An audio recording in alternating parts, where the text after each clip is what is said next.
When it comes to podcast growth, the question that most podcasters tend to ask is, what else can I do to grow my podcast? But I'm here to tell you right now that adding more to your plate is not and never has been the answer.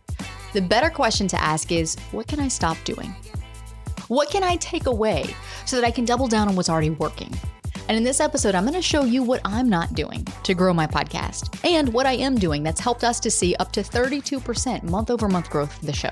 You'll probably be shocked, honestly, by how little I do, but my goal here is to show you that despite all the industry chatter that other podcast experts might be regurgitating, the best strategy isn't doing more.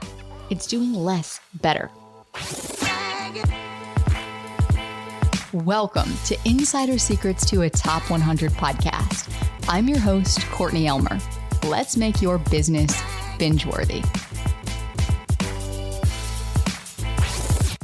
I'm going to be brutally honest with you right now. The past couple of months in the company have been serious months of up-leveling and growth and ripping my walls of my limitations apart at the seams so that we can grow and so that we can scale. And so what I mean by that, if you have been in the online business space for any length of time, then you know that every new level of business requires you to become someone that you've never been to achieve that new level of success. And so when you start bumping up against, I always call it the walls of your limitations, it's uncomfortable. It is painful. And every single time this happens, I burn out, and I burn out hard. Now, I'm not burned out because of the podcast.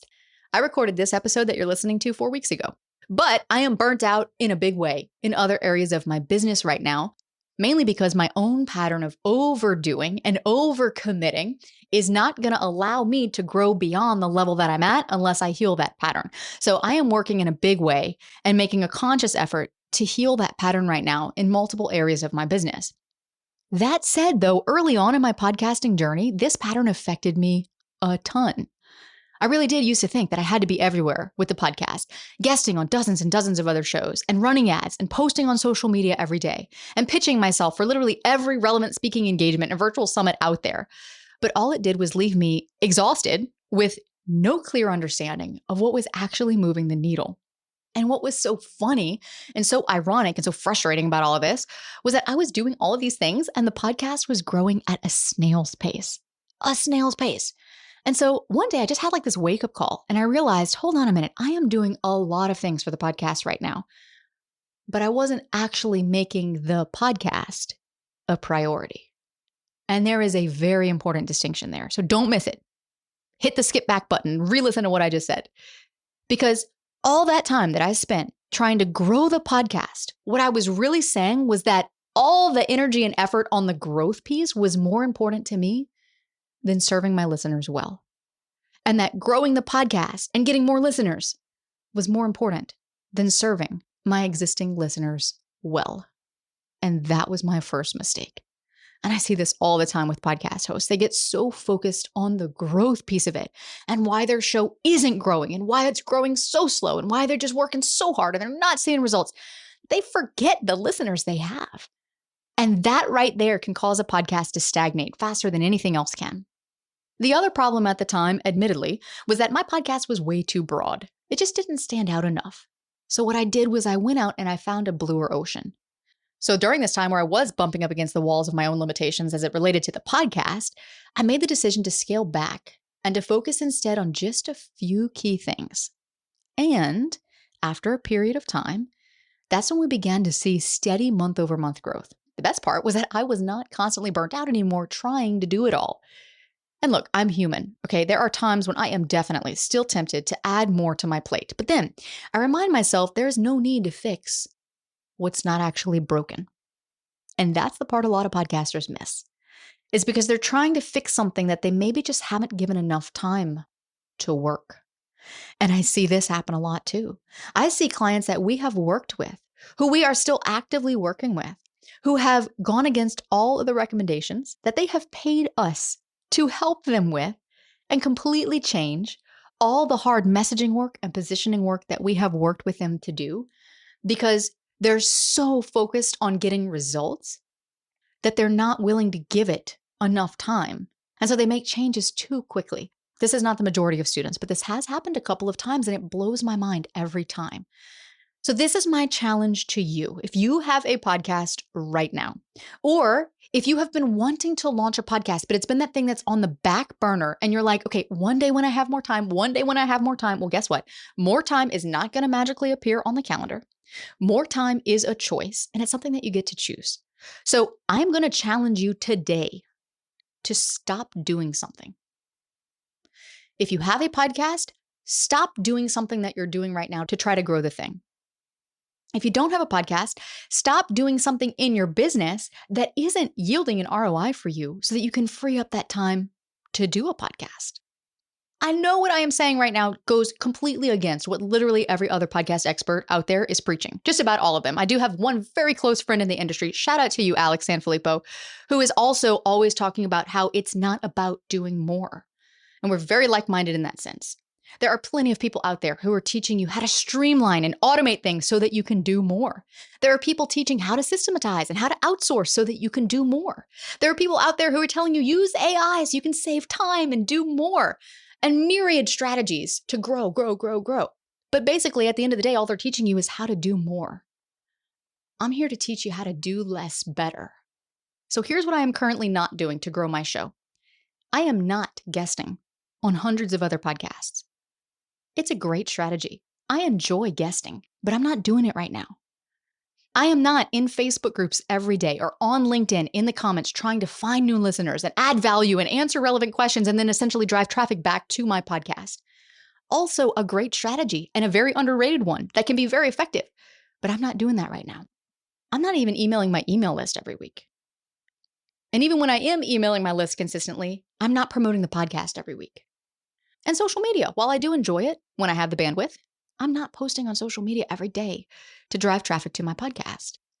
These are all great strategies. They all can work. It's just not where my focus right now is, and that's by design.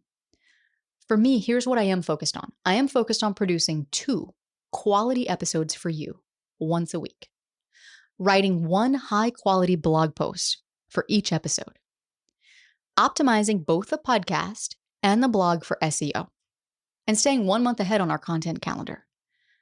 And I speak on stage at industry conferences, typically twice a year at the most. That's it.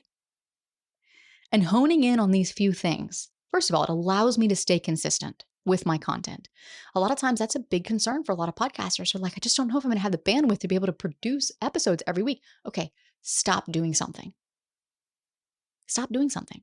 Because consistency is the foundation for building trust with your listeners. You know that already. And honing in on these few things has given me the bandwidth to put my best into what I am doing and to actually measure what's working. And here's the rub. I know it is so tempting to go out and to try all the things, especially when you see others having success with them. But what that leads to is it only leads to you half doing a lot of things and not getting results from any of them. And look, I've been podcasting now for almost 5 years at the time of this recording. Podcasting is, by definition, a medium with a cumulative effect, with a compounding effect. This is why people say it takes time. Yes and no. It may take some time, but it can happen quickly when that compounding effect kicks in, which for most people is about 1 to 2 years into their journey. The problem is most people give up too soon. And they exhaust themselves because they're focused on the wrong things or they're focused on too many things. And doing too much always backfires, at least in my experience. But you know what I think the real problem is?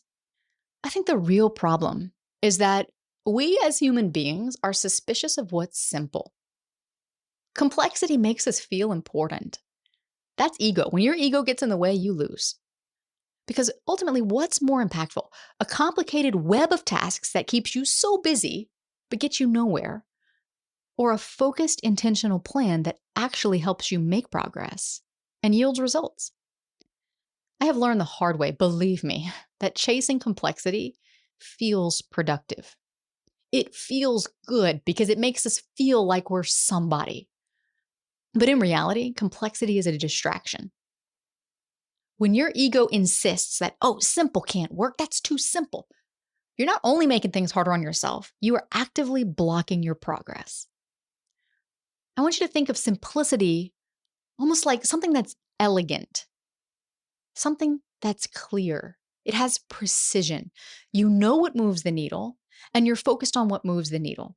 Think about like if you go to a Michelin star restaurant and they serve a dish to you and it's beautiful and it tastes even better than it looks. They didn't pile on every ingredient they had in the pantry. They probably just used a few very high quality components in just the right way to create something that is truly extraordinary. So what's more important, feeding the ego that says, oh, harder is better, or getting out of your own way and choosing the path that actually works? That's what I'm actively doing in other areas of my business right now. And I can promise you, when I did that with the podcast, when I let go of the idea that success in podcasting had to be complicated, oh my gosh, you're going to free yourself up to get better results with way less effort. And the process is going to be fun. It's going to be fun. Stephen Bartlett, the host of Diary of a CEO, just posted that he has now crossed the 1 billion downloads milestone. 1 billion downloads. There are maybe, at the time of this recording, 5 podcasts that have ever done that. And guess what he said? He said 2 things that stuck out to me. Number 1 was that 50% of their growth happened within the last year. And he said he's been doing this for 7 years. He said when it comes to podcasting, you have to love the process. If you don't love the process, podcasting probably isn't for you, and that's okay. There's a lot of other things out there that might be for you and will be better for you in the long run. But Stephen said, literally his words, you have to fall in love with the process. The reason I got here is because I fell in love with the process, and I didn't care that I would do a lot of work for a very long time with no recognition for it. In other words, he was okay with not being known, with serving the people who he was able to serve, with committing to his community and showing up week after week to serve those people without always being focused on more, and by loving the process and by keeping it simple. Please know I'm calling you out in the most loving way possible. I'm calling myself out here, okay? Because we all wind up here at some point or another, okay? But I'm also here to be the angel on your shoulder today to say that it gets to be easier than maybe you're making it right now. So if the idea of getting better results with less effort appeals to you, then what I want you to do, and this is what I'm challenging you to do as you walk away from this episode, take a look at your current efforts. What is actually driving the results for your podcast? If you're not sure, give yourself 90 days to actually go out and measure what you're doing. And I'm not just talking about looking at downloads. I'm talking about tracking in granular detail what you're doing to drive traffic to the podcast. And are those efforts driving results? See if you can identify what's working right now and what isn't working. If you're doing social media, are you tracking to see, is that driving traffic to your podcast? Are the guesting appearances that you're doing on other podcasts, are you tracking to see, have those yielded new listeners for your show? Or are you just kind of looking at your dashboard guessing, being like, I don't know, I got 2 more downloads this week. Maybe that was from the guest episode I did a week ago. I'm not really sure. And really, you have 2 options here. Option 1 is to give yourself 90 days and actually get better at measuring what you're doing and whether it's driving results. If you don't want to wait that long, then simply ask yourself, well, what feels like a drain to me right now? If it already feels like a drain, I guarantee you it's not working. And if you want the shortcut, you just want to completely shortcut the process, shortcuts are totally fine. Shortcuts can be simple. Ask yourself, if I could only focus on one strategy to grow my podcast, what strategy feels best to me? Is it guesting? Is it short form content? What feels best? Follow that energy. Then test that for 90 days and track. Because if it feels good to you, if it adds energy and joy to you, and it's actually enjoyable to you, and it's something that you love, and it's something that's a natural fit, it is going to be so much more fun to do it, and you're going to get so much more results from it than if it's something that is already draining you or already just feeling like, such a weight on your plate. Now, here's the other piece of this. And I said this a moment ago, but I'm going to say it again so that you don't miss it. Please don't be too quick to throw a strategy out. I see it all the time. Clients who graduate our program, they think I don't watch, but I do. I follow every single podcast of every client that we've ever worked with. I have been doing marketing and sales since I was 20 years old. I've been focusing the last 4+ years on podcasting specifically. I literally serve on the panel of judges that awards the best of the internet, including podcasts. But if you think you know better, then okay, go test it. Go try it. I got here by testing. But testing also doesn't mean changing up things every week, like changing your artwork or your show title. That only makes sense when it's part of a larger informed strategy. So that's not what I mean by testing. Like, oh, I'm going to go change my podcast title this week and see if I get more listeners. No, I'm talking about picking one strategy that is actually designed to grow a podcast, committing to that strategy for at least 90 days so you can see what's working before making any adjustments, and having the discipline to do that. A lot of people wear themselves out because they're just too quick to change things. And again, I know I'm counterintuitive Courtney over here today, but look, here's the other side of it. If something is working, please don't go make it harder than it needs to be. I am notoriously good at making things harder than they need to be. How's that boomer saying go? My dad's a boomer. Dad, how does it go? If it ain't broke, don't fix it. Love you, Dad. So if I were to ask myself this question, I might say, well, you know what? Guess what? We're going to do less. We're going to scale back to one episode a week. And maybe I would use that time to guest on other podcasts. But at the same time, my current strategy is working. So there is literally no need to change anything right now. And that's a discipline as well, because sometimes we need that dopamine hit. We get bored and we think we need to change things when really we don't. Here's the takeaway I want you to walk away with. Growth comes in any aspect of your life, your business, your podcast, from consistently doing a few things really well, not from trying to do it all at once, all the time.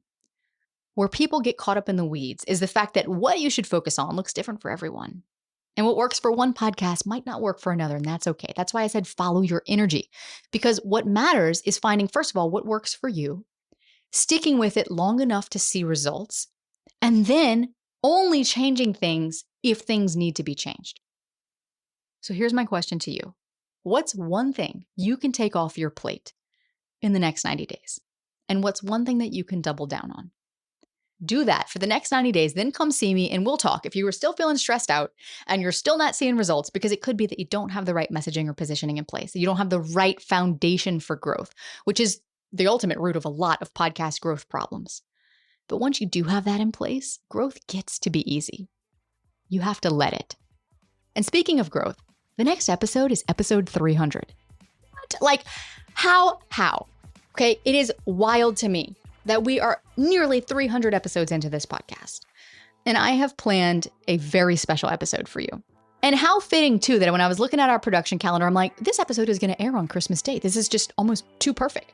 So be sure to tune in for the next episode, because I have got some very special surprises for you to mark the occasion as my way of saying thank you. Because out of the hundreds of thousands of podcasts that you could listen to, you choose this one. And I want you to know how much that means to me. So consider the next episode a celebration of you and of everything that we have built and are building together here. All of that and more is coming up next to help you make your business binge-worthy.